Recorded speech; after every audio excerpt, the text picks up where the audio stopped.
Skin that smoke wagon and see what happens. How's that for a slice of fried gold? Oh, I'm sorry. I didn't know how this machine worked. It seems to run on some form of electricity. And it was wrong. It was a bad call, Ripley. It was a bad call. Some are good for fighting, others for dying.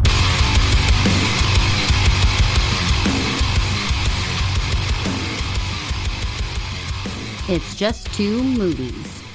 Welcome back to another episode of It's Just Two Movies. It's the podcast where we're talking about movies, but it doesn't really, I don't know, it doesn't really matter. It's fine. You like what you like. My name is Daniel King. In the studio over the phone, I get with me this evening, Brandon Stewart. I'm an AI version of Brandon Stewart, and I could be a clone sent from a different country to become another clone that may or may not act like a dog at one point. I might Channing Tatum it up from like This Is the End. Yeah, okay. I can do many different things. I like where this is going now. On whether or not I'm real. Okay.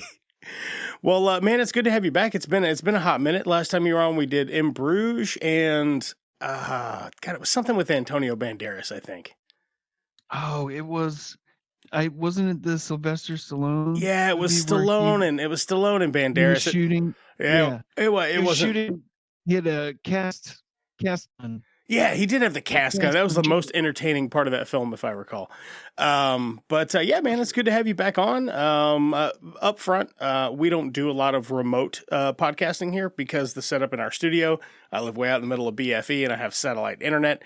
They typically don't go well. So any apologies for any sound issues you might have, I'll try to clean it up best I can. But hey, we wanted to have Brandon on the show. So, yeah, man, I think we just kind of settled on this one. I don't think you picked it or I picked it, right? We just kind of were like, oh, okay, yeah. Yeah, I think that it had come up, and I think that I was rewatching it because I hadn't seen it in a long time. And then maybe you had mentioned something. That's a good question. It was happening. We got in this conversation during my birthday weekend, so yeah. Well, this could have been over some beers. Oh yeah. Well, Poltergeist is like a Halloween staple for me. We watch it every year. My kid likes it. My wife likes it. Everybody thinks it's fun. It's weird that it has a PG rating, I think. But yeah, and I hadn't seen it yet this year, so I was like, okay, well, yeah, it's about that time of the year anyway. Let's get into it. If you are not familiar with Poltergeist, it is a PG 1982 horror fantasy film, 2-hour runtime. It's got a 7.3 out of 10 on IMDb, 88% on Rotten Tomatoes. Let's see here. The stars Heather O'Rourke, Jo Beth Williams, Zelda Rubinstein, Craig T. Nelson. Fucking love seeing Craig T. Nelson. And Dominique Dunn, and Oliver Robbins, and Beatrice Straight. Yeah, I think that's probably your bulk cast. Oh, I do want to give a mention to, let me find him, fucking guy that just peels off his face. Oh, well, my favorite actress from this, I didn't hear if you said her name or not, but Zelda Rubinstein. Yeah. She is definitely a unique human being, and yeah, every time I see her in a movie, it's that voice. She's got a presence about her that, like, although she's kind of meek, she does command the room. It's weird. You know what I mean? Yeah. She is unique and 100%. Interesting. Richard Lawson, I also wanted to mention, he's one of the, like the ghost techs or whatever. And I'm looking for the fucking dude who pulled his face off, and I can't find him. Lou Perryman, maybe? I don't think so. Maybe. Anyway, there it is. The cast of a bunch of people in an older film that a lot of people don't. Oh shit, my camera turned around. Hold up. That clown over there kind of. Oh yeah, my old lady puts that in here during Halloween. Of this holiday. Let's see. There we go. Okay. We're back. Hey. All right. Yeah. So Poltergeist, Brandon, if let's see here, one of these Gen Z kids came up to you and they're like, I've never heard of Poltergeist. What is it? What would you tell them without spoiling it? It's an act that you do when you see an opposing political party and you you dress up in a sheet and with eye holes, and you squat and take a dump in front of him and take a poltergeist. Is that what is that what that's called? Yeah, and it's just a squat, and it's seamless too. You can't struggle. It's pretty much like a South Park shit, where it's just and it's just like all spraying out. Yeah, Just that's the old squat no, shot.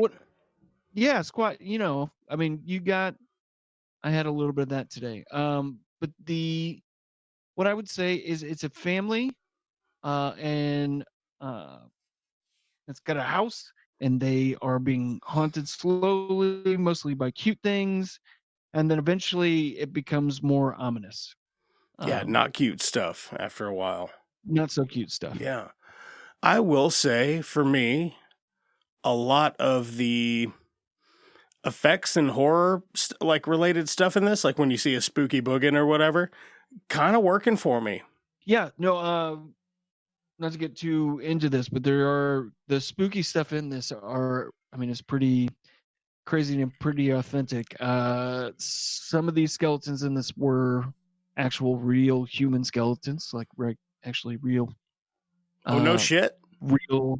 Yes, they were, especially during the like whenever the mud is caking up around them, and there's those the skeletons that are like floating right next to them in the water. Oh, hell yeah. Like, yeah, that's straight up like real it's hard to find real human remains. The thing that I saw in an article was sometimes it's really hard to find, or get down with practical effects. So they just use the real thing. And I'm like, dope. Yeah, I mean, like, I don't know. I wouldn't care if somebody dug up my body and used my bones in a movie. I don't give a shit. There's your 10 seconds of fame or whatever. So, Poltergeist, we're just going to go full spoilers into it. I'm fucking wobbling the shit out of that camera. You be all right. Yeah, we're going to go ahead and go full tilt spoilers into it. If you want to check it out, I'm pretty sure I watched it on HBO. Does that sound right? Yes. Yeah? Yes, I believe so. Did you own it or did you stream it as well? I believe that's what I watched it on.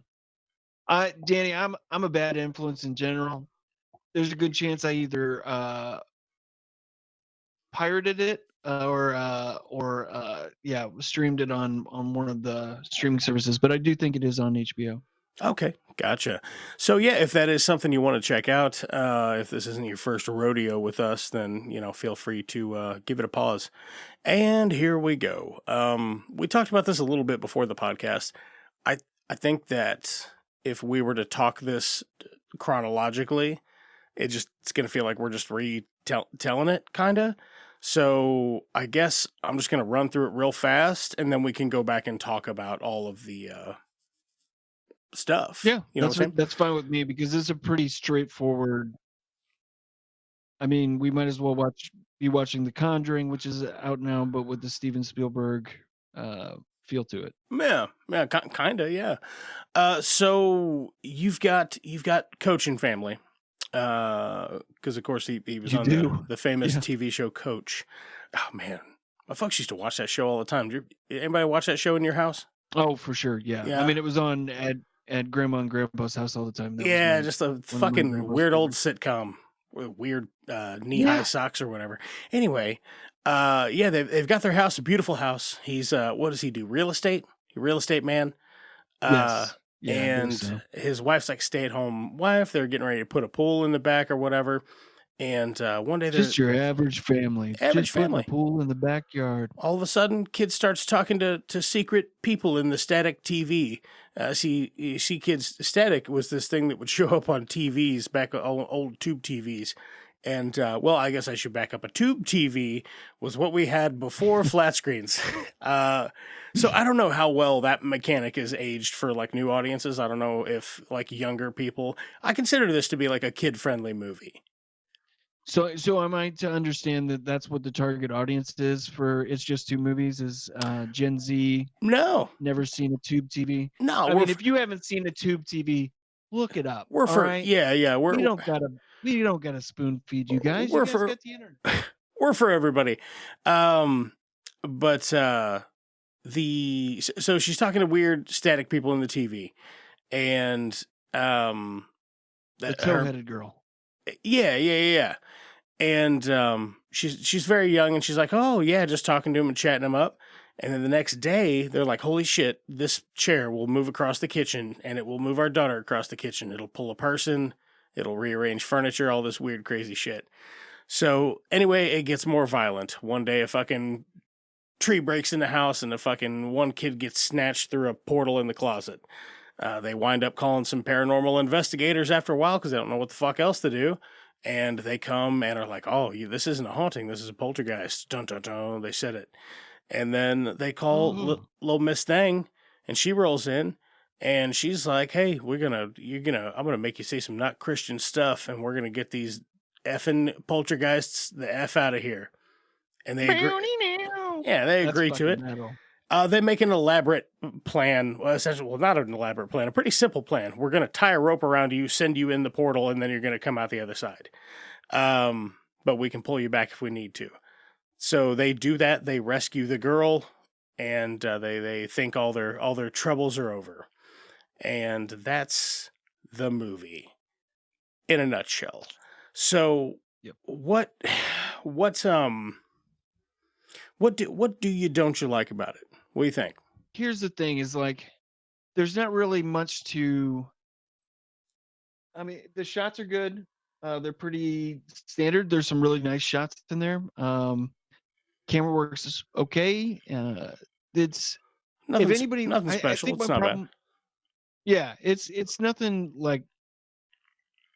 If we could do the most generic Steven Spielberg film minus the cool special effects, that's what I would say it is. I mean, it's a classic, and I don't know if I can really pinpoint down and say, well, this is the garbage part about it. I think that they stretched out some things that could have obviously been handled and taken care of. Yeah. That weren't like necessary. Yeah. If anything, I think that it's a bonus if you're, the ghost is playing with your daughter, it's rearranging furniture for you. I mean, it starts to slowly get mad, which makes me wonder, like, what were those? It's buried on an Indian burial ground. Yeah. Well, that's the premise for 2. Yeah. I think it's just a regular burial ground, though. But yeah. But I just think it's vanilla. There's some really good shots in here. I just wish that's the best way to put it. I am curious, though, as far as vanilla goes, how vanilla was this in '84? Yeah, true. Was it like this kind of set the tone? I think so, but then again, I haven't seen a whole lot of. I don't know what was vanilla before that. Right, and what I can say is, okay, so here's a better way of putting it.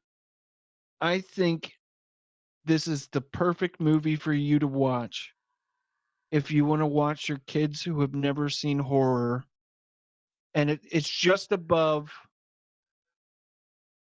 It's just above Indiana Jones on a horror scale. Yeah. Like some of the crazy horror stuff that they do in Indiana Jones. Yeah, I'd agree with that. Yeah, I mean, and there's, again, I don't think that there's anything necessarily wrong with it. Mm-hmm. Besides, I mean, I don't know. Besides the like situational stuff back in the day with the Coach is not really necessarily one of my favorite actors. No. I love seeing him in a thing, though, just because I remember 2 things about him. I remember him being in Coach, and I remember him puking up that tequila worm in number 2. Yeah. And that's it. And I'm like, it's the guy that puked up the worm. It's Coach. Yeah. Yeah. And I get that. Like when he's in. Other than that, I can't. I know a lot of. There's been a lot of other things that tie around the movie that kind of make it a little bit more fucked up, but I think all in all, there's not really anything to stand on with it. I mean, it's a good film that you can watch every single year, and it not bother you to do so because it's something that you can have on in the background. Yeah, no, and I'd agree with that. It's a fun family flick. If you've never seen it, is it going to blow your doors off? I don't think so. But I think you'll see where a lot of common, how everything stepped off to do something else. Yeah. But I don't know. I don't know if there's another like Hallmark fucking movie like this before this. I don't know what it is. I'd like to check it out at least just for documentation sakes. But I tell you what I do like though. I like all the effects, all the monsters and stuff.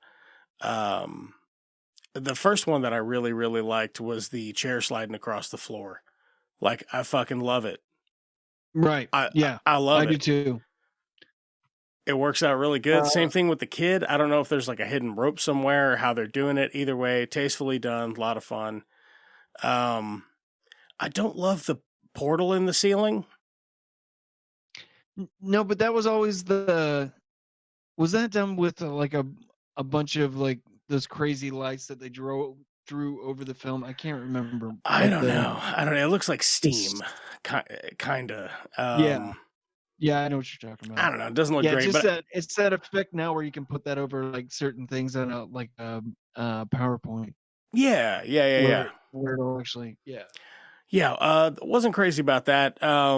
Big weird monster guy in the closet with the big PVC arms. Loved him. Love that guy. Me too. I love the clown. Yeah, the clown's good. That still works for me. That still reads as very like scary.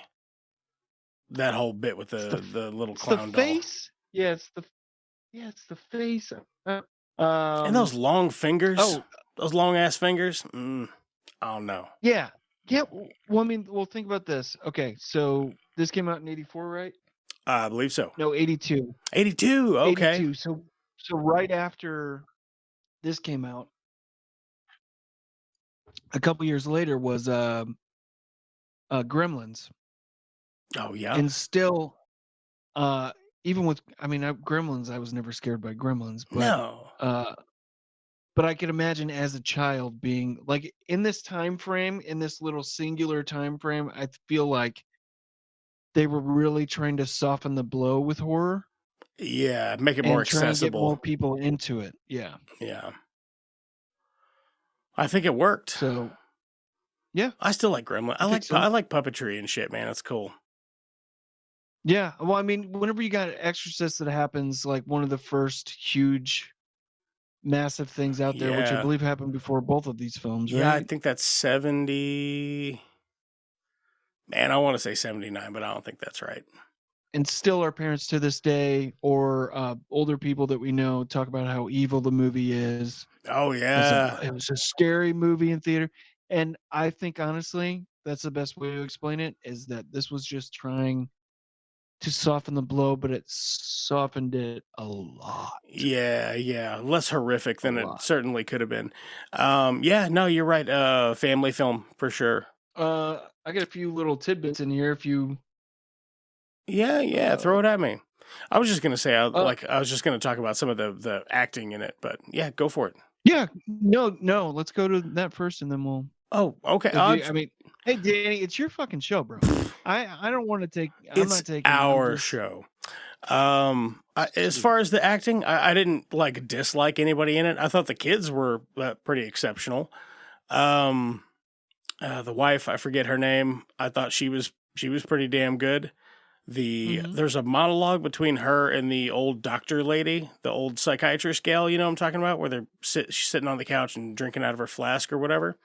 That in particular, best scene in the movie, I think. I think so too. Them having that little conversation, it was good stuff. Coach, nothing special, nothing bad. I had a gruff voice, and I take care of my family, and my wife takes care of my kids. Right? Yeah, exactly. I like their neighbor. Yeah, I don't know why in particular. I just like that dude. He's salty as fuck, and I don't know. I bought it. Yeah, I almost felt like he wasn't acting. You know, like they just went and knocked on a random guy's door. Just like, hey man, can you come on set and just be a little bit of a prick?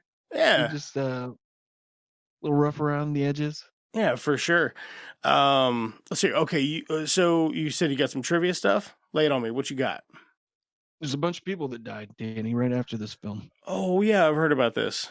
I had a note to Uh, talk about this, but then I never looked it up to get any numbers. Yeah, including two of the children. So I believe there was three total, maybe four. Three. But one of the first instance happened with Dominique Dunn. I'd have to look up exactly who she was. Oh, she portrayed Dana in the original film. She was strangled to death by her ex-boyfriend in the driveway of her home in Jesus. 1982. Whoa. She passed away 5 days later. Is that like and after then it they was rumored wrapped? that, yeah, this was What? strangled to death by her. Yeah. She passed away 5 days later. I'd have to get a little bit more into it, but the one of the kids almost died on set. There was a set accident. It was a little boy. I'm just gonna breeze through some of these because I know that. Yeah, no, go for it. No, we got time. We got time, big dog. Show me what you got. Oliver Robbins, who portrayed the middle child Robbie, he was strangled by the very animatronic clown that tormented his character in the film. He was strangled by that. Are you serious? Yeah, he was. That cannot be real. Is that serious? Yeah. He was strangled by it. And if it weren't for the intervention of Steven Spielberg, he's not sure what would have happened to him. Nothing good, probably. So he was strangled, and it could have gone to fruition, but Steven Spielberg stepped in. Fucking, I know there was some.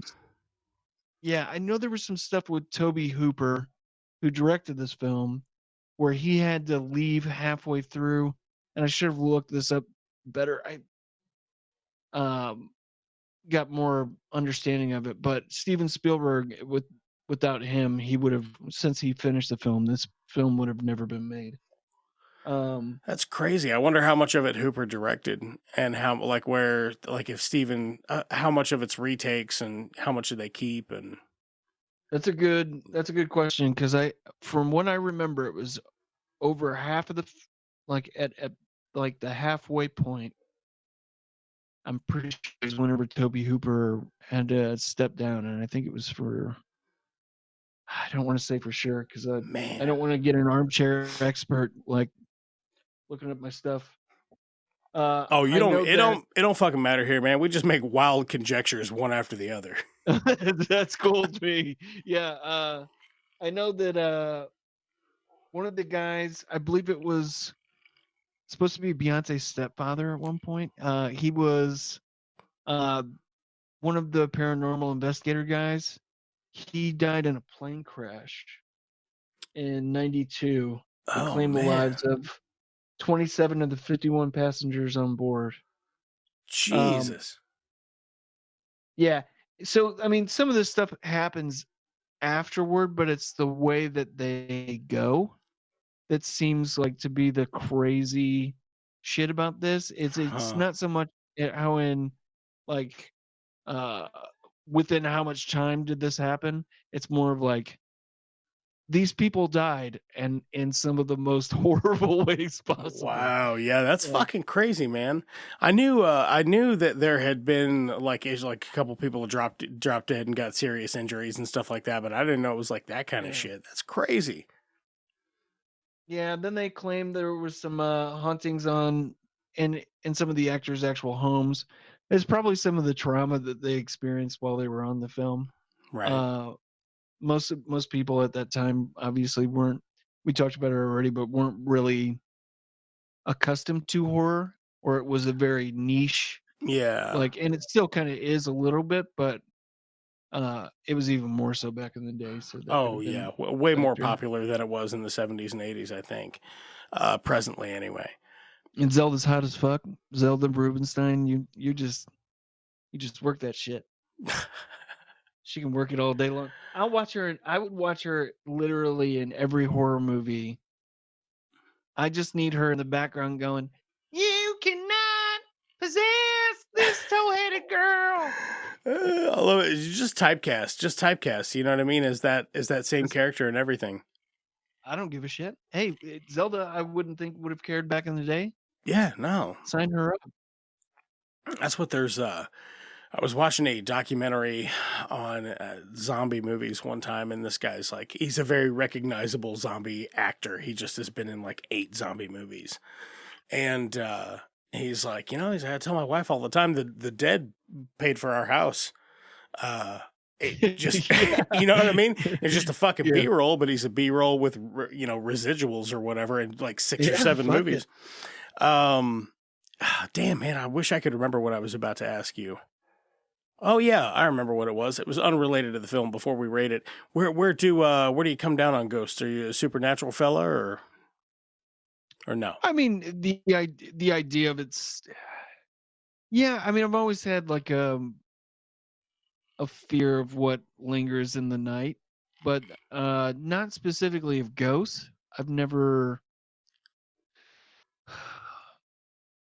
Do I think that they're a higher probability than a lot of religious takes? And yeah, I would take that over. I think that it's very possible that could be a thing in our everyday life. Yeah, especially in fucking down and bumfuck where we're from.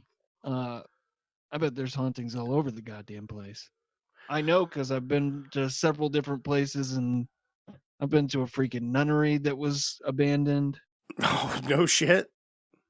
Yeah, I've been to a nunnery that was abandoned where the guy owned the property would drive around and like show a spotlight around Halloween time. And I remember one Halloween we broke onto the property and we literally got the spotlight over us, so we all laid down in the grass with all the leaves, and freaking he drove away. He used to shoot off his shotgun off in the. This was closer to like Arnold. Yeah. Oh yeah. Okay. And he used to shoot his shotgun off in the air. Eventually, we would go up to like the nunnery after he would pass, and some kid would put like up a noose in the building, and then like some fucked up shit. Them old boys was wild back in the day. Yeah, we didn't really believe in rules as much as I do now. I have more of a rule-based system. I got shot at twice. I had a gun pulled on me like 7 times. Oh my God. I used to run with some rough individuals, but anyway, I don't know. I'm just a big old softy. But yeah, I mean, I guess that's gonna do it for fucking Poltergeist. Let's rate this. How many toe-headed thumbs? Yeah, how many toe-headed thumbs? If all your 10 fingers are thumbs and all those thumbs have that haircut, what? How many of those? I just picture that real quick for everybody. Yeah. You have several wigs over your now thumb fingers. Yes, fingers resemble that straight across bang haircut. Yep. With that bang haircut, holding a toy phone to said thumb. Oh yeah, that's what's up. I mean, it's a because it's a classic, and because compared to me, rate things higher than what I would. I'm a soft critic. Yeah, I tend to see a lot of like value over not value. I guess I don't know. No, I get that. I like watching stuff. You know what I mean? So I'm like, oh yeah, would I watch it? 7.25. 7.25. I was gonna go 6.5. Really? Like I like it. It's a very okay movie. I don't have really anything bad to say it except like you said, it's a vanilla kind of family film. That is why we watch it every year, and I don't dislike it. Obviously, I think it has rewatch value. I guess I probably should bump it up to a 7. It does have rewatch value, though, I think, especially if you have like any bit of nostalgia for it. I always kind of forget what happens in the very middle and what happens right before the very end. So I'm always kind of surprised at those two spots because for some reason I can't seem to recall those two bits of information. But uh, yeah, yeah, it's just all right. If You know, if you got kids, thing, if you got kids, yeah, if two it thumbs weren't a up. thing from my childhood, I don't think I would have rated it as high. Yeah, I same. think I could literally put it on in the background and watch nothing about it except for the scary parts, and you can only tell because the music gets louder and louder. Yeah. I think it's a little bit past an hour and a half, right? Yeah, I think so. It said 2 hours on Google, but I'd probably check it's a IMDb. 2-hour fucking. Hey, I gotta be honest. Even still now, Didn't feel 2 hours. With this. I mean, for me though, I am a straight hour and a half guy, unless I'm watching fucking Dune, right? If I want to see like an epic or like Lord of the Rings, I understand that it's gonna be long as shit. Yeah. Marvel movies shouldn't be that long, but like this, I mean, certain things, I just think 2 hours is a little bit. I will say our next film felt much longer. Yeah. I won't get into that, but we'll get into that shortly. Well, there you have it. I mean, we rated it. I would say normally that we are getting ready to go watch, but since this is a remote call, we both went ahead and watched the movie in preparation. So we're gonna take a quick 5. I'm gonna make a drink, and then we're gonna come back and talk about Poultrygeist, Night of the Chicken Dead.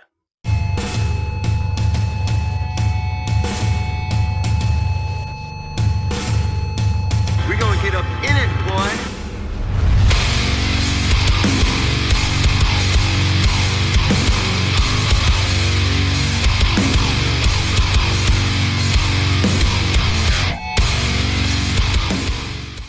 Knocking on a bunch of things. I got a lot this past 2 weeks that we were doing with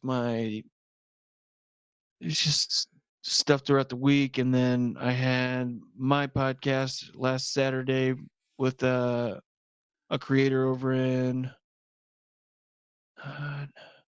Croatia. Ooh. And talked to her for about 2 hours, and then it's just been one thing after the other. It's just been a jam-packed couple of weeks. But do you find like a language barrier or anything like that, or? There can be sometimes, but there was a couple things that she wasn't getting. I just rephrased it, but most people, whenever I was stationed over in Italy, it's like English as a second language is taught in their schools. Most people that I met over there that weren't of an older generation, and most of the country, if not all, I can't. Even Morocco, whenever we traveled there, most that are not of that grandpa grandma era, they can speak English. Nice. Well, that's nice. I wish we were more bilingual over here. I do too. It's definitely something that after learning that and going over there, we tried to speak Italian as much as we could, but it's if you're not raised learning it, or some Italians weren't practicing it because they didn't have enough Americans around to do that, but then you'd go to cities and they'd all speak it. Huh. So weird. I speak a little bit of Spanish. Like I can get through a conversation. I don't always know what to say in my reply, but I can get the context of the conversation and with the written language. But boy, I speak a little bit of French, but just enough to like order a coffee and ask for the bathroom. You know what I mean? I used to be able to talk about the weather and shit, but I don't think I can do that anymore. Anyway, we're back. I've been rambling for a little bit, but we are back, and we watched Poultrygeist, Night of the Chicken Dead. And I would like to start by saying just so much that I didn't know this was a musical. For starters, I had no idea. I am not much of a song and dance man. Just not my thing. Not particularly hating on it. Just not for me. Let me pull the information up about this, which I totally forgot to do. Okay, and the date probably should have also reflected what was going on here. Poultrygeist, Night of the Chicken Dead is not rated 2006 horror comedy. 1 hour, 43-minute runtime, feeling every second of it. 6 out of 10 on IMDb, 64% on Rotten Tomatoes.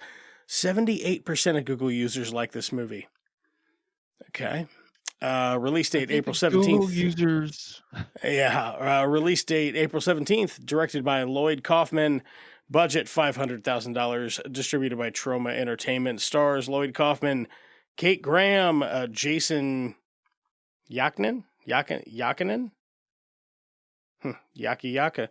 Robin Watkins, Allison Saraboff, Joshua Olatunde, and Rose. Rose Gavami. Best guess, Rose Gavami. Yeah, that's probably Rose. Good for me. Good for me. That's what I think it is. So it's Rose Good for Me and Jason Yakakin. I guess, man. I don't know. Some of those names, whatever. I'm not fucking. This isn't that kind of podcast. I would love to have the time and resources to do an educational podcast, at which I would go to great lengths to look up pronunciation guides. But for this, I don't think anybody fucking cares.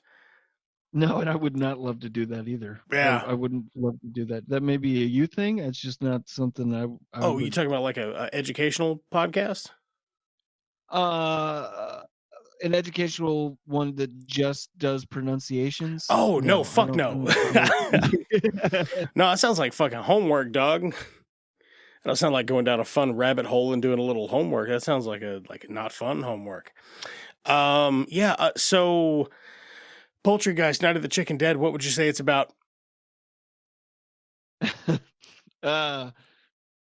is about, let's just go straightforward. Yeah. It is about a boy trying to find his way, being very low IQ in a new world outside of high school, and his aspirations, which are not bad aspirations. People can have these aspirations, but he wants to impress his girlfriend by working at a fast food joint, and in doing so has put himself in a mess of demonic chicken possession. Say demonic a lot. I think you oversold it just now, because the thing you just said sounds interesting. It's weird that there's this super fun idea here, and it turned into like Grease, but with like chicken zombies. Yeah, I think. Well, I mean, the Indian burial ground thing was, I think, the reference to Poltergeist. But yeah, I think. Or Pet Cemetery, maybe? If this is my description, was if you pitched a movie to like the studios, that actually sounds like a lot of fucking fun. Yeah. But as we'll see as we go in describing this, if anybody could take something more over the top that they bludgeoned people's brains with it before they went to bed. Yeah. This movie doesn't. Yeah, and I will say, amongst the fucking train wreck that's going on here, it does have some stuff going well for it, I think. First off, I like a lot of the zombie chicken stuff. I like a lot of it. It's practical, yes. It's low budget, yes, and it's dumb, 100%. But I kind of like the execution. I just wish they weren't like shit talking lines and trying all this real hand-fisted comedy in the middle of it. It's like they'll tell 12 jokes and maybe one of them lands for me. So it's not that I didn't think it was funny. It just had so many missed attempts that the obvious miss makes the funny things less funny. I guess that's the best way I would put it. Like, That guy, when they take that broom handle and they shove it up his ass, and is like the end of his dick still on the end of the broom handle or whatever, and he gets like wedged in the doorway and stuck. I like that. That's fun. That's fun. Yeah, It's inventive. It's weird. The beak that came out of his mouth or whatever practical effect, I didn't mind that at all. I thought that was great. I dig it. No. Yeah. If anything that is good about this film, it's good old trashy horror. And there's a difference in horror movies that we see now, and there's a trashier element, like the gore-tastic element of horror, that it works. Those beaks, everything like that, great. Yeah. Here's the they just bludgeon you to death with, like you said, all those ham-fisted jokes, to where you don't have a second to breathe to appreciate any other joke that's there. And do you know anything about Trauma?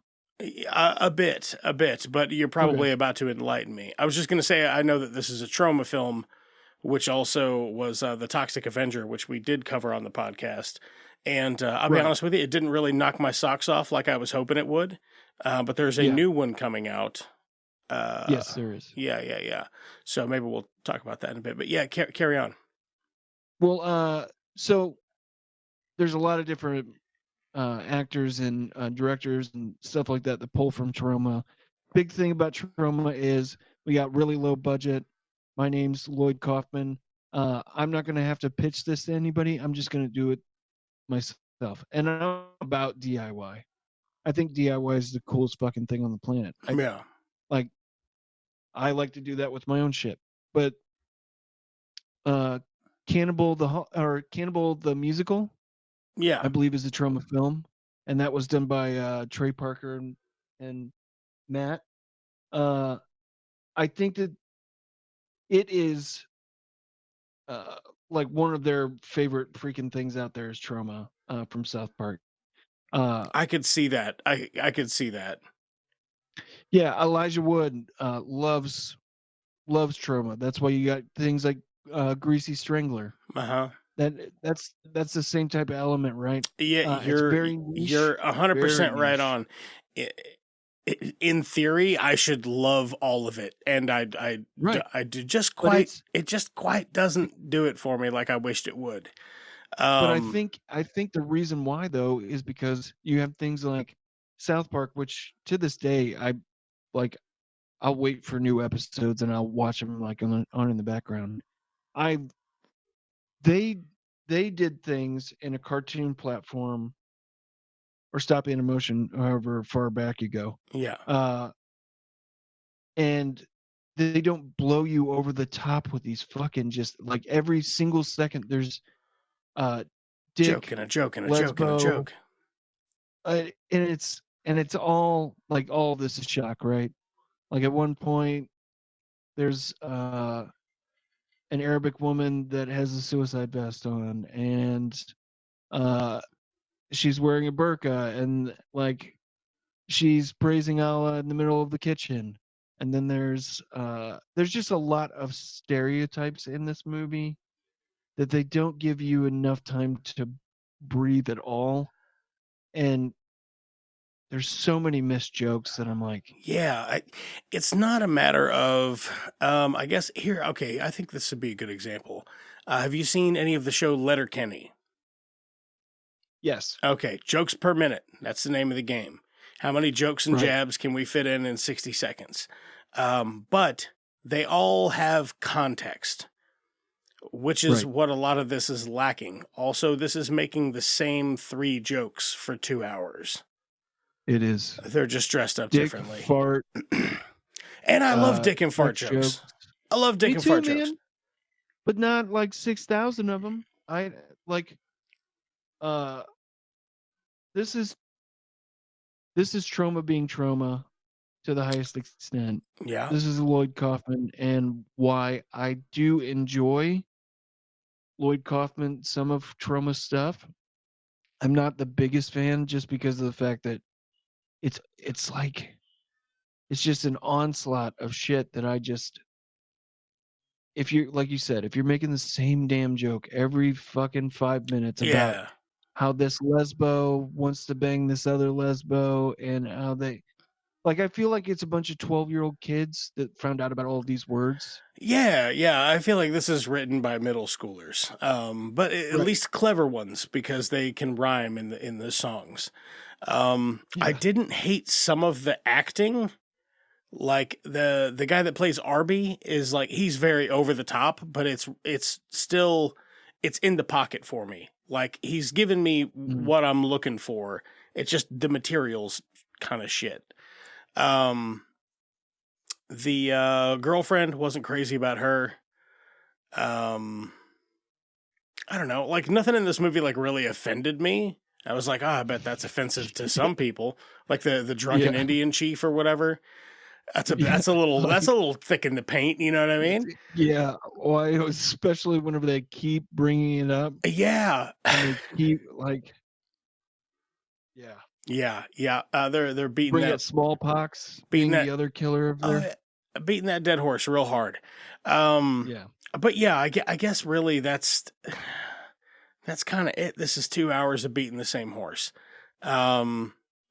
If you think that's funny, this might be an absolute banger for you. Obviously, there are lots of people online that liked it just fine. And I do like to say that I'm a soft critic on things, but I did not care for this, and it felt a million fucking years long, bro.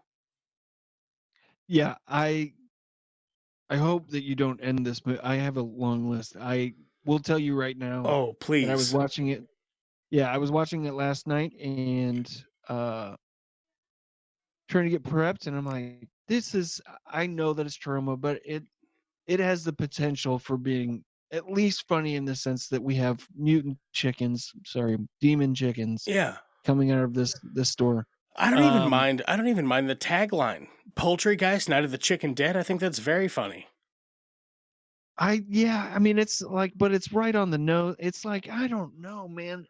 I I felt like I was standing up at one point whenever there's a part in the film where he mentions Arby mentions uh don't you worry, you'll find out in the last 15 minutes of this film or something like that.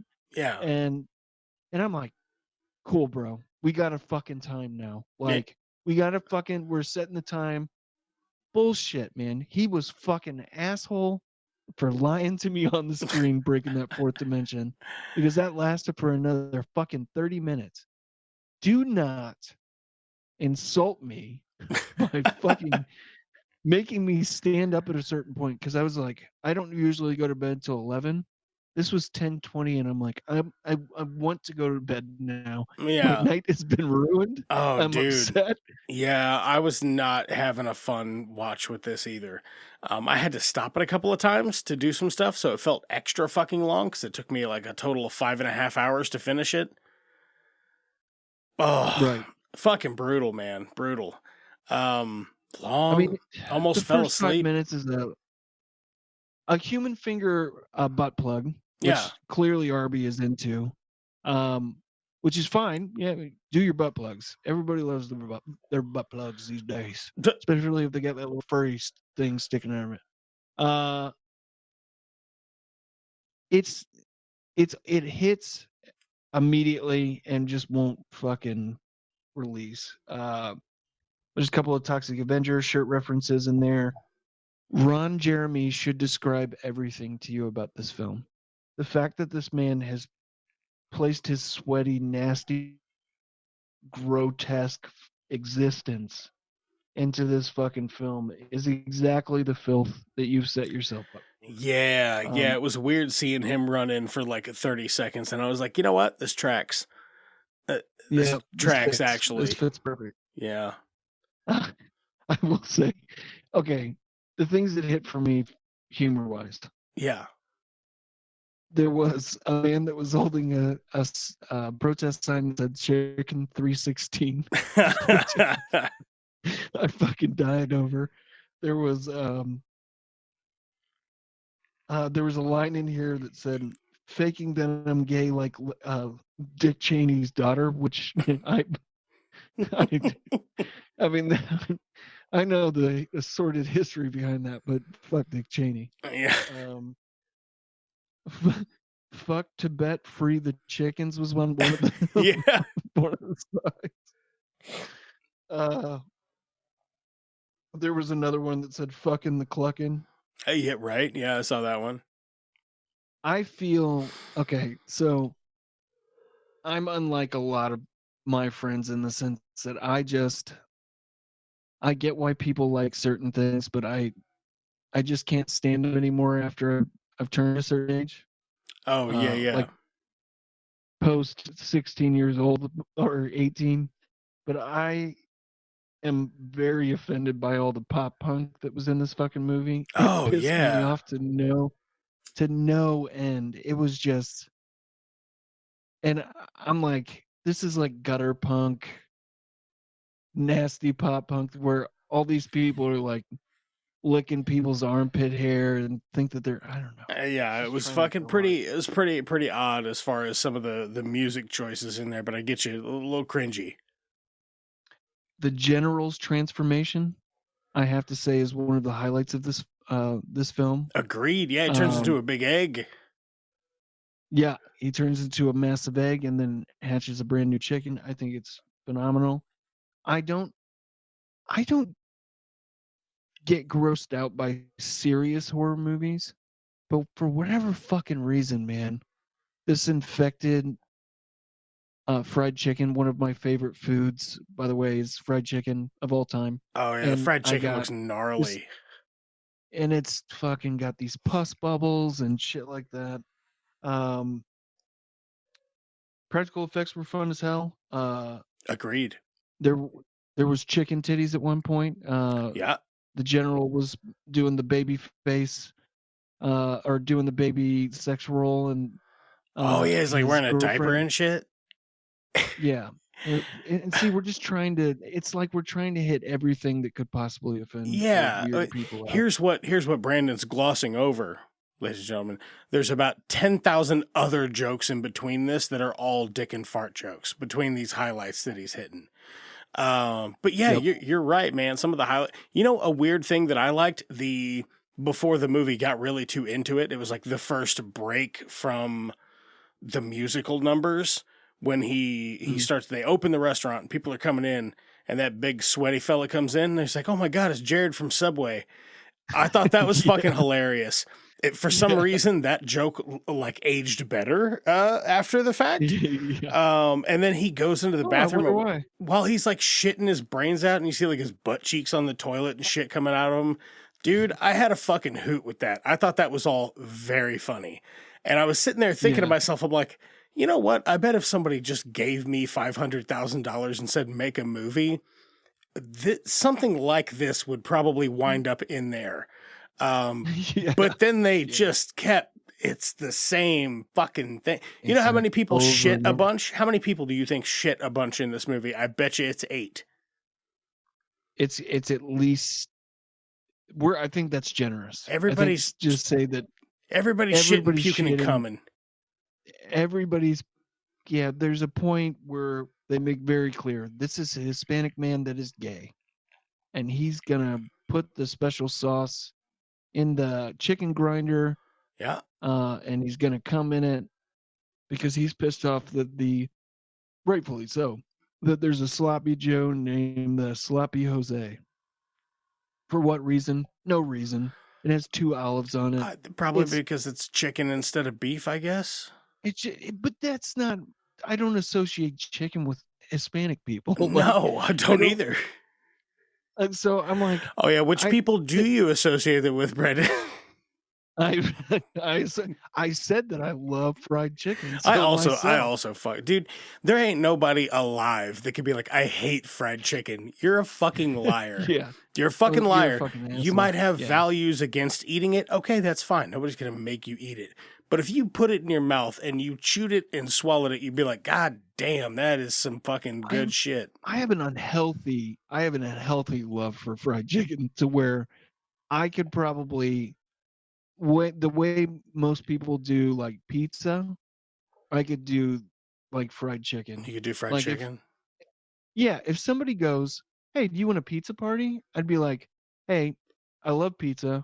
Why don't we bring out the fucking fried wings?" Why don't we have a chicken kicking? You know what I'm saying? Instead of a pizza party. Yeah, that's all I'm doing. Dude, I love wings. I love wings, and I love a like a smoked full chicken, like just the whole bird. You know what I mean? I love Anything that. chicken. Everybody always says that it's one of the blandest meats.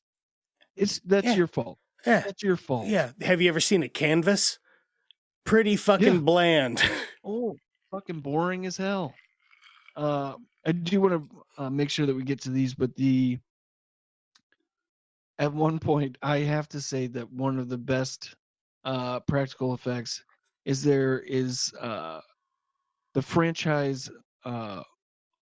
franchise owner's son, who plays the manager. Yeah.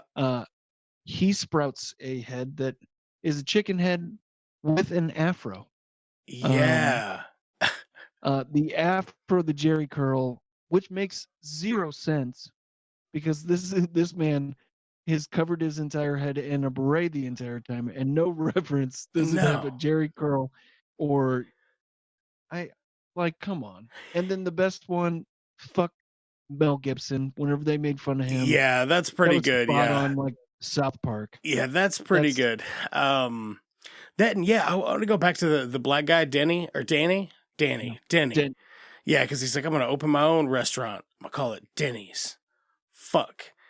I like that. Good joke. Funny joke. That guy also the least repetitive and most engaging person in the movie, I think.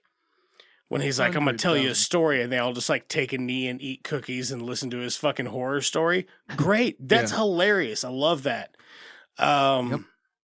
Yeah, I don't know, it's a bit beating the same drum a lot. How many people came in that had previously died or gone away that were a character again?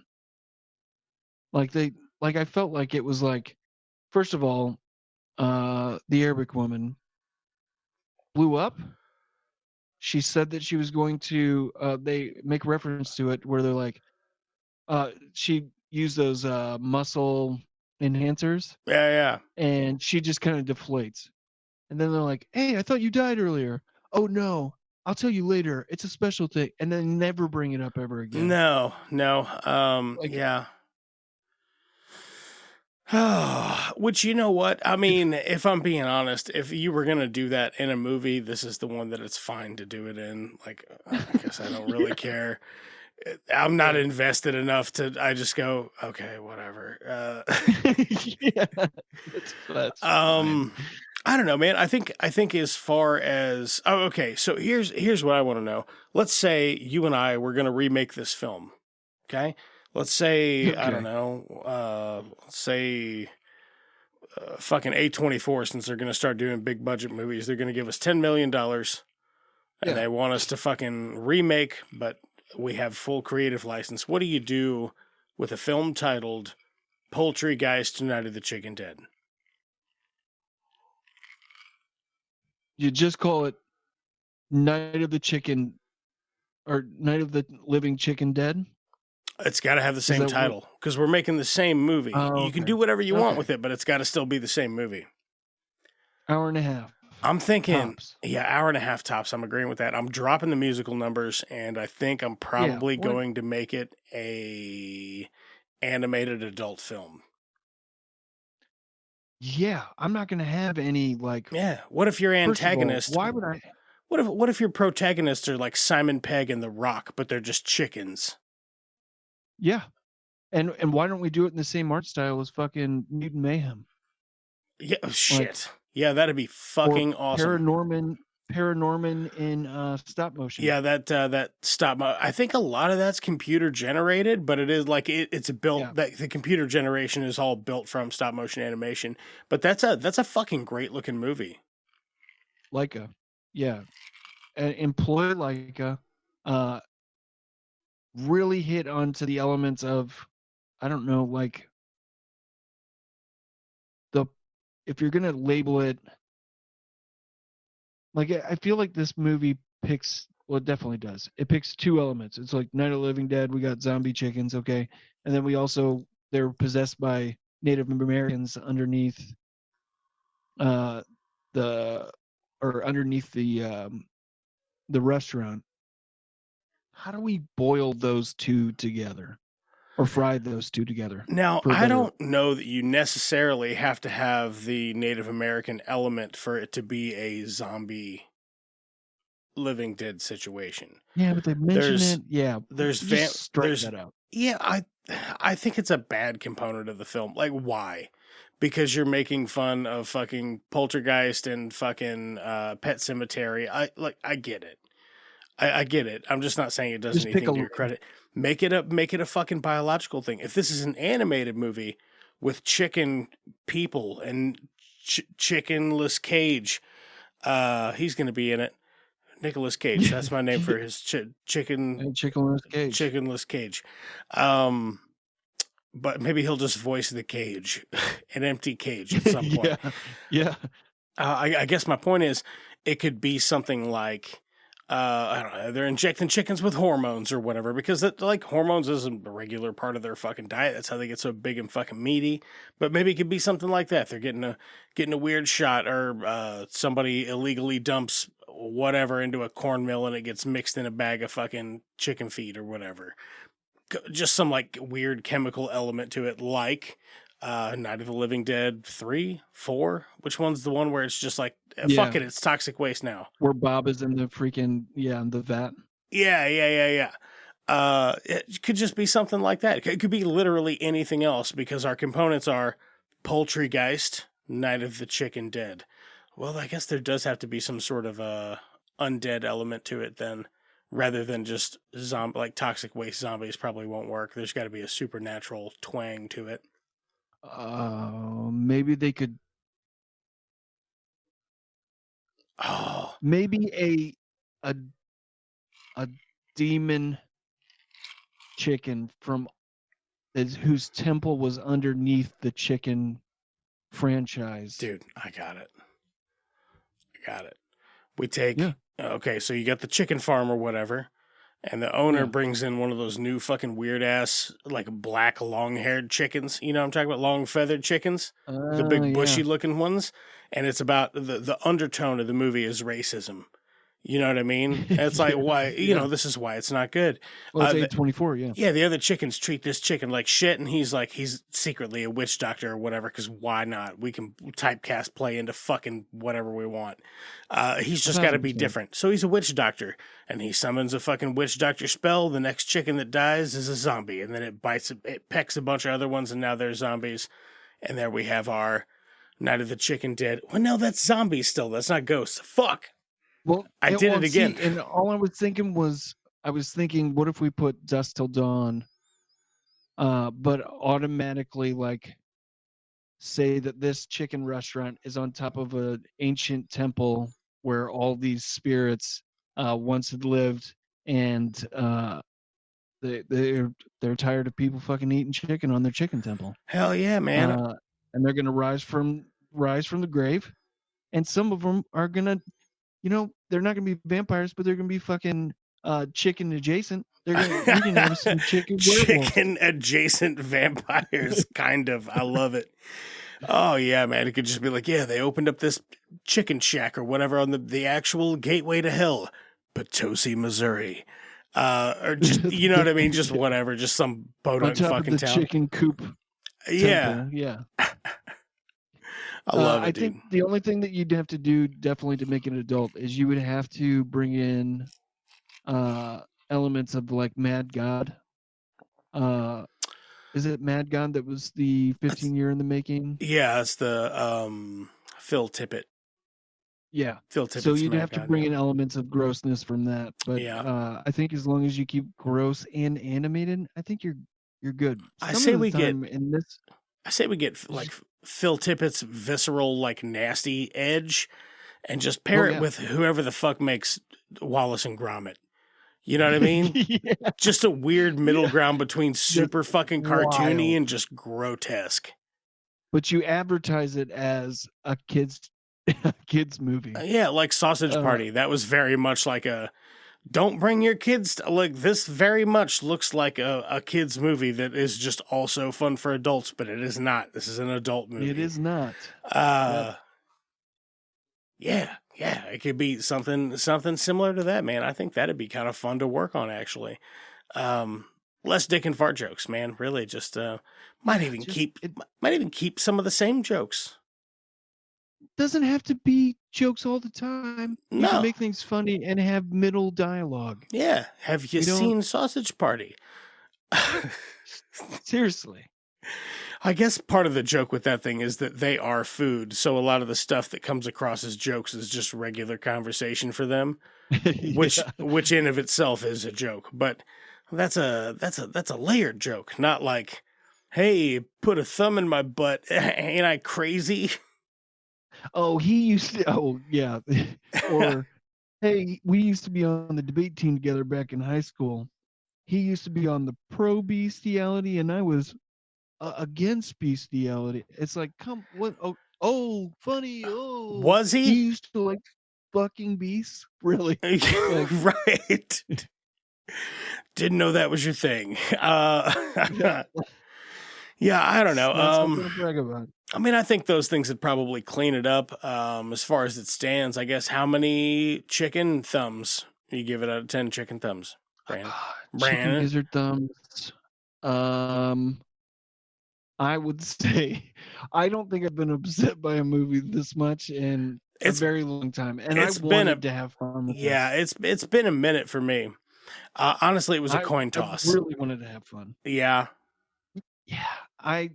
I'm gonna go. I'm gonna go with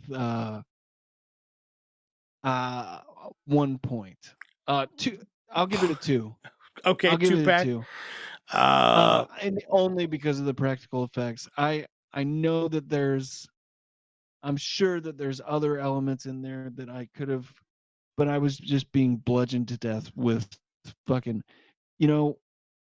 how about this? I'll say with the protest signs in there and the special effect or the practical effects, I'll say 2.5. Chicken gizzard thumbs. 2.5 chicken gizzard thumbs. I think I'm gonna go. I think I'm gonna go 3.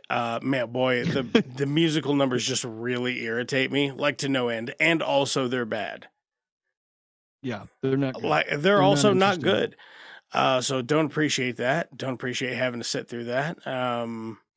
Because you can't just skip it because it's part of the story as well. You know what I mean? Well, you can't skip it for a movie podcast like this.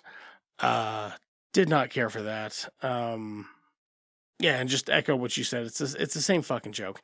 And it's weird because they'll tell that joke 12 times, and the 10th time they tell it, it's funny.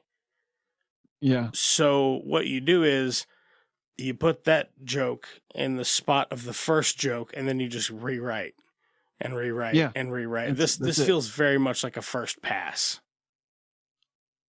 Yeah. So this was not a creative process. This was insulting. I felt gross after watching this because I don't get grossed out by, like I said, horror movies, but this felt like there were certain times where I was like, that's not necessary.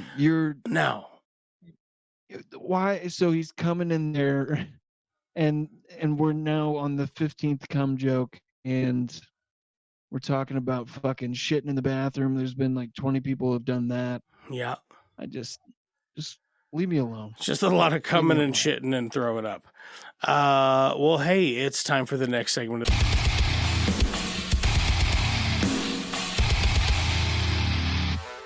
Hey, what you watching? Brandon, what you been watching? As late, I have one of the few Marvel things that actually interest me anymore, which I'm pretty sure I was done with. I think we talked about this on one of our podcasts that we did with Barrett, but I'm just over superheroes. But Loki does something that I haven't seen in a Marvel anything. Yeah, is it have you care about the characters? Yeah, like it makes you actually Fucking got him. give a two fucks about the character. Yeah, that's it. That you care about the characters and what's happening. That's it. That's all Yeah. that one No, does. and maybe it's a dog shit show, Is and I it- just are don't you? realize because I haven't. I fucking loved Huh? season 1. I love season 1. Oh man, it's okay. Second season so far just as good, and I gotta say, what I was getting to is like it could be a dog shit show, and I wouldn't know because I've been waiting for that to happen with Marvel. Like Oh I man. don't know, forever. Almost everything. I will say I was in the minority on a couple of things. I quite liked Moon Knight. I liked fuck me, what was it called? I liked Shang-Chi. I liked Moon Knight, and I liked Loki, and I also liked She-Hulk.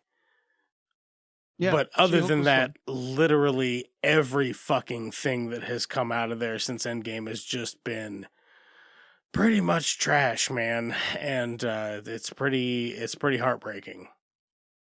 Moon Knight has always been one of my favorite comic books to read as growing up. And he was just a dark motherfucker, and he wore white because he wanted people to see where he was coming from. Yeah. Like he's my version of Spawn. Like this motherfucker is like Oh yeah. he's top tier for me because he was over the fuck. Like we could go on about this forever, but there's a whole series And he's where he multiple peels off guys. somebody else's. That's fun that he's multiple guys. I like that. Yeah. I fucking love that, man. Nice There's touch. one point he peels off some guy's face and starts acting like that person. He cuts it off in this comic. It's one of the Punisher series ones that he did, but yeah, there's times, but lately, man, have they taken a fucking shit in the bed? And I don't. It's garbage. Dude, I was so amped for Secret Invasion. Yeah, it's a good comic book. Yeah, it's fucking great. I was like, okay, this is going to be cool. A little bit of espionage, you know what I mean? All right, I'm in for it. Just dry as fuck. Dry, predictable, open, like too open-ended to like be anything. I fucking kind of quit watching it towards the end and just watched a recap video. Yeah. Just all of it so fucking dry and just nothing. I'll admit that I didn't give it a chance because that was peak me starting to hate Marvel. Oh yeah, yeah. I'd like to see him come back with some stuff though. I'm looking forward to the new Deadpool movie when that comes out. I've liked both of those. The fan base kind of irritates me, but yeah, I think that's with everything that has to do with Disney now. Yeah, pretty much. Yeah, I mean, as far as like the comic book movie, I think Blue Beetle's out now, and I still just haven't gotten around to it. And I don't know, man. I've been let down too many times. I don't care. Yeah, I guess whenever it goes to DC, I'm excited about James Gunn taking over the helm. Yes, same. But yeah, I mean, I don't think that there's anything that guy will touch that will turn to shit. I think that. I mean, we'll see. I'm a huge fan of Taika Waititi, and then he did Love and Thunder, which I didn't hate, but I really it was not near what I had hoped for. No, I mean, I definitely went out of the theater fucking pissed off that they missed an opportunity. I didn't get to see the bad guy for but maybe 5 minutes in the film. Yeah. Which was probably the better part of that storyline. Yeah. But everybody has their flops, and I'm cool with that. Whenever you make a TV show, Peacemaker is fucking dope as fuck. Peacemaker is dope as fuck. Like it's literally, I feel like that's what he would say. Things like that are great. He'll put more of an adult spin on things, and I don't know, but I don't want to waste it talking. I just got done saying that superheroes are going out for me, and then I'm ranting about James Gunn. Well, I 30 still like coins. I don't think it's inherently anything to do with superheroes. I think it's just Yeah. the Marvel machine, the way that it churns them and spits them out and whatever. They've made it. They've tried to force a thing that they let happen organically the first time. And the sad truth about that, to people who want to make money, is that organic thing, you have to let it happen organically, and that shit takes 10 years. You gotta let it begin to be the hero's journey. Right. And not try and fucking force that shit. Yep. I mean, it's a standard D&D thing. 30 coins if you get an opportunity to watch it. I know you watch a lot of shit all the fucking time. So it's a Spanish horror TV show on HBO Max. And I will say HBO Max. I will not call it Max. You can go fuck yourself. Don't take HBO away from my childhood. It's Max. But fuck, come on. Hey, man, HBO chose to shorten it from HBO Max to Max. Now we're just waiting on Peacock. Peacock. We'll just shorten it to Peacock. Just cock. Peacock. Or just P. Or elongate it. Maybe that's the new trend, is to elongate the name. Yeah. Peacock.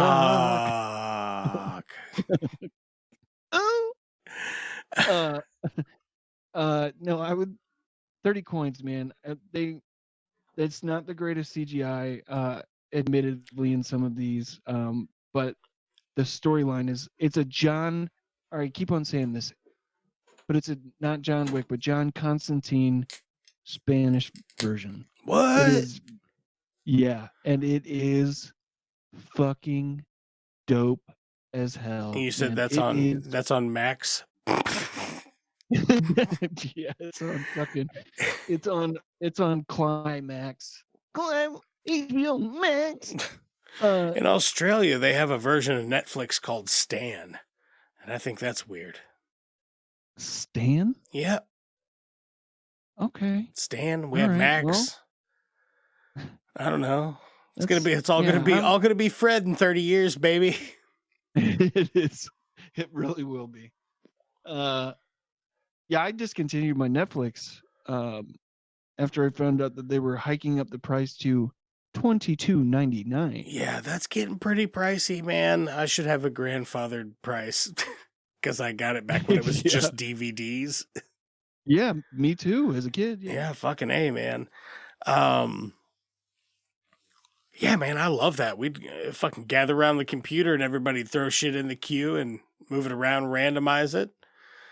It's good stuff.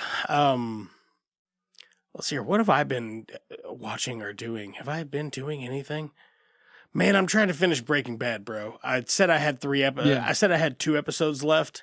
The other night I went to go turn it on, and it turned out it was 3. I got halfway through an episode and fell asleep. And how did the Fly episode make you feel? Dirty. It's dirty. So funny to ask people. It's so funny to ask people who have just watched one of the most bothersome episodes, and nothing bad happens. Yeah, no, just like I needed a shower. You know what I mean? Yeah. That was such an uncomfortable episode for me that I will always remember for the rest of my life. Yeah, I think so, man. That's a series that's holding up. I have been wanting to get into. I can't ever think of it when I have time to put it on. It's like a something I'd watch as like a folding laundry show or something I'm watching while I'm doing chores or whatever. Resident Alien. I've been wanting to get into that, but I haven't been able to force myself to just turn it on. Yeah, I know Birdman's talked about that bunch during high praise, so I might have to. Yeah, my friend Justin, who's been on a couple episodes of the podcast, he says it's really good as well. So I mean, that's 2 personal recommendations. And I do love Alan Tudyk, so I do want to check that out. Am I confusing people, or was it not Brandon too that said good things about it? Who? No, yeah, it was Birdman. Birdman. Oh, okay. Okay, I was just making sure. Yeah. Yeah. He and Justin both rant and rave about how good it is. I played a new video game. You should be happy for me. You probably don't know me well enough to know that, but I try really hard to play video games. I've loved video games since I was a kid, and I play for maybe 6 hours every 2 weeks. So Yeah. I got a little time to play the new Super Mario Brothers Wonder. Hey. Yeah, and super fucking fun, man. It feels like the cleanest looking spiritual successor to Super Mario World. No shit. Yeah, dude, it's fantastic, man. The levels are just, they have this like playful, like creative essence about them that's so hard to capture in a platformer, and it is just a classic fucking platformer. What's the last name of it? Or the Super Mario Wonder. I'm gonna check that out because I got the. Do you play Switch? Do you have a Switch? Yes, I do. Yeah. Do you buy the game vouchers? I don't think so. Okay, so do yourself a solid. Vouchers. Do yourself a solid. You can log on to your fucking Nintendo account. And this is for anybody out there if you have Nintendo. They do this once a year or they do it all year. I'm not sure. I think it might be just once a year. But you can get onto your Nintendo account, Nintendo Plus or whatever it's called, and you can purchase a game voucher. So it's 2 games for $100. So you can get Tears of the Kingdom, $70, and fucking the new Mario game, $60, both for $100. Because Nintendo is not coming off that price point. Those games will cost the same amount in 6 years as they do right now. That price just will not go down. So if you want to play some of those Nintendo titles and save yourself a couple of bucks, dude, that game voucher is sweet. And if you have coins or whatever from any other purchases, you can apply those to it, making it even cheaper. So, damn, yeah, nice little hat trick. My brother-in-law told me about that over the weekend because I was about to just buy the game and download it, and he's like, "You should get that voucher." And I was like, "What are you talking about?" He explained that to me, and I got that instead. Yeah, I haven't picked my second game. It's good for like a year. I mean, I don't think you go wrong with Tears of the Kingdom, but man, that would be a game that whenever I used to travel a bunch, I brought my Switch everywhere. Now that I have my PS5, I play more computer games now than I do anything else because Baldur's Gate, which I played, I think I have 240 hours on it, and here's what's fucked up, right? I only play whenever my wife goes to bed at like 8:30 or 9 o'clock, and I stay up till 11 because I have fucking old man. I need to take trazodone and fall asleep. Yeah. And I would only play for like 2 or 3 hours, and I'm just like stacked and stacked and stacked. But it seems like a cool game. Seems like one I'd get into. Okay, first one that I played through. You were talking about another game before that was a JRPG that you played for a little bit. Oh gosh, man, I think you just said that you stopped after a while because you were like, "Yeah, I need a break." I can't remember what. There's a bunch of those like little like 16-bit RPGs. I love an indie game, especially if it's an RPG. Yeah. But those are ones that I frequently will like start. I'll play it for like 4 or 5 hours, put it down, and never pick it back up again. Yeah, I'm the same way. I just did that with a game called Gunbrella. Man with a gun through his umbrella. Yeah, you recommended that one to me. I haven't checked it out yet, but I also haven't played anything except for Mario, just like the other night. And then Cyberpunk finally is a good game. It's finally a good game. I'm probably going to play that after we get. You played Spider-Man 2 yet? I have not. But that's definitely one that. I mean, it's going to be good no matter what. So yeah. I want to get in on that one. I actually have a broken PS5. I didn't buy it. I just got it given to me, but it's broken.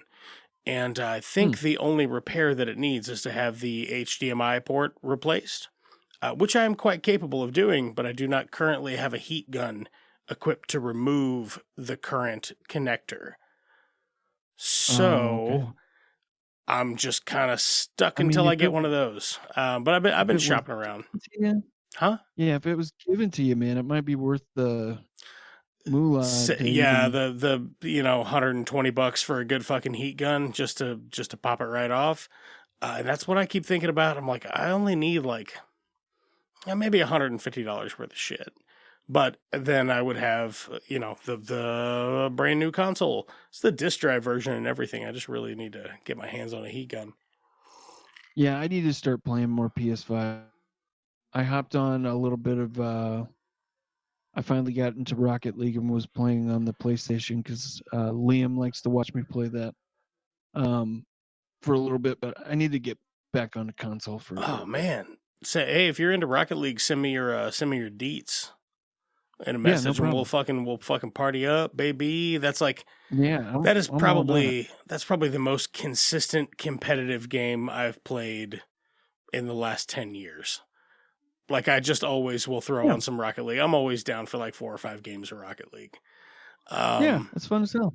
Yeah, fucking A. I just like to play with somebody I know. You know what I mean? So you can get used to their like habits and their play style. The one thing I'll tell you real quick about Baldur's Gate, and I could tell you afterwards, but if anybody's interested in getting into this that's listening, I played 200 hours before I beat it the first playthrough. I started playing with friends, which is the better option, I think. And I've done nonstop new things that I never had done in those 200 hours. Oh yeah. In like the last 30 hours that I played with those guys. So nice. It's never ending. The playability or replayability is intense. I've never played a game that's given that much. I've always been told, I played the first Baldur's Gate and I've not played one since then. But I've always been told they are the closest you can get to Dungeons and Dragons as far as games go. Especially this new one. Dope. Because I fucking love D&D. Man, I need to get a new fucking session going on or revive one of my old ones. Something. Especially with winter coming around. Just plan a time for everybody to have a nice little shut-in. Get some drinks. Some snacks and some beers. Going. Hell yeah. I'm all about that, man. Wouldn't be nothing. Maybe we could do that if I come back in November. Yeah, fucking A, man. Come back in November. That'd be fun. Do a little one-shot. Hell yeah, baby. Yeah, but I think that's it for me. Brandon, you got anything else you want to say to the lovely folks out there before we get out of here? I'll be that you got stuff to plug, man. How can people get in contact with you? What you are up to? Fucking Edaw's End and Knobnarding it and all that good stuff. I run a page called Edaw's End on Instagram. You can find me at Edaws_end on there, and currently run a podcast for miniature painting. I talk to people. Last person I talked to was from Croatia, so we did a little video party there. Talked to her for about an hour and a half. She's got tons of people that follow her. She's an amazing artist in general, and she makes her living off of her artwork. It's fucking cool. I love doing this new podcast. It's definitely brought me closer to people in the community. So much to where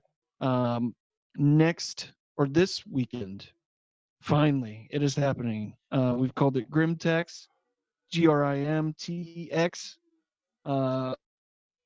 Hashtag for the youngins, for the Gen Z, Danny's target audience. Yeah. If you know what hashtags are, cool. If you don't, Google it. Yeah, just put it in the old Google. For the day. Nobody below the age of 35 listens to this, I guarantee it. I really hope that they do, but I really hope that your target audience becomes Gen Z. Yeah, you get them hooked while they're young. That's what you do. I learned from Big Tobacco. Yeah. So about 8 of us are going to go down to Austin, and we're going to be gaming all weekend. We're going to be doing skirmish games with miniatures and story-based narrative games. No D&D, but I'm sure that'll be an option later on down the road. But that's fucking cool. We're going to all be in the Airbnb, and over 3 days, we're just going to drink, eat, and play games, man. Dude, that sounds fucking dope. So Yeah, these like it's gonna be fun as hell. These like just friends of yours? We've all never met in person. I don't think a single one of us has ever met in person. Oh, dude, that's gonna be weird for some of those nerds. Together. Yeah, that sounds dope though. Honestly, well, and you always think that it's like it's the stereotype, right? That's a fucking nerd. Like they're all No. I don't dirty or even like people that are like, oh, look at this fucking nerd. I don't care. That guy, probably cool guy. Got a lot of cool interests, knows a lot of cool shit. Really smart. Yeah, probably for sure. But man, there are like some people that are just like they take the fun out of it. You know what I mean? Like that's their thing, and they 100%. Also suck the fun out of it. And those people are the fucking nerds to me. Exactly. Yeah, I don't want any part of that shit. I got a couple of those people in my local game shop, and not about to invite that shit in there. We host like hobby nights where we get on video and we just bullshit while we're painting. Oh, that's cool. Cool people. It's gonna be a good time, man. Dude, one of them's a French guy. I'm gonna hit you up for that next time. I'm like, because I have probably like 15 miniatures that need a paint job on them, and I save it for the winter when I shouldn't, because you should put the base coat on when it's not, not so cold outside. But I'll wait for a warm day. I'll fucking put the base coat on them. Do my black and white, the primer, so it's shaded properly or whatever. And then just save it for a cold fucking shitty day when there ain't nothing to do. And I sit at the kitchen table and put on my fucking reading glasses, and I might as well do a fucking TikTok live, baby, or whatever. Hang out with you guys. Let's fucking do it. I know that this isn't going to stop after we get together for this meetup. So, fucking hey, man, that sounds cool. Love to have you. Sounds cool as shit. Where else can people check out your shit? I think my date of birth, Danny's going to put it in the description for this part of the podcast, along with my social. And your zodiac sign and all that good stuff. My dead dad's whereabouts. And Jesus now that we've hit the spirit realm, after talking about Poltergeist, he's got all those Poltergeist, because it's on a Poltergeist. Because it's on a podcast. Papageist. Mm. But yeah, that's where my stuff is. If you get on the Instagram one, you can check out my Etsy. I haven't been updating it lately, but I'm going to be pushing for that here soon. Nice. And you can also find me on the ATI podcast with Barrett, Josh, and all those good friends. Yep, and I will ask you to send me links to all those things so I can put them in the episode description for this episode. Hey, that's going to do it for us. Appreciate you tuning in. Appreciate you telling a friend. Leave a like if you could. You can follow the show at It's Just Two Movies anywhere podcasts are found, or social networks and all that good stuff. At It's Just Two Movies Pod on TikTok. And as we say at the end of every episode of this podcast called It's Just Two Movies, now you say a thing. Give me a poltergeist. Yeah. You guys aren't going to start sucking each other's dicks, are you? Let's go, talk! We're a one-eyed Batman! Can I make a suggestion that doesn't involve violence? Or is this the wrong crowd? Maybe we should call in a bomb threat to Houston. I think it's free beer night at the Astrodome. The Jedi, Bob. We don't fight with guns, we fight with our mind. Cousin, businesses are booming. That is one big pile of shit. Jog on.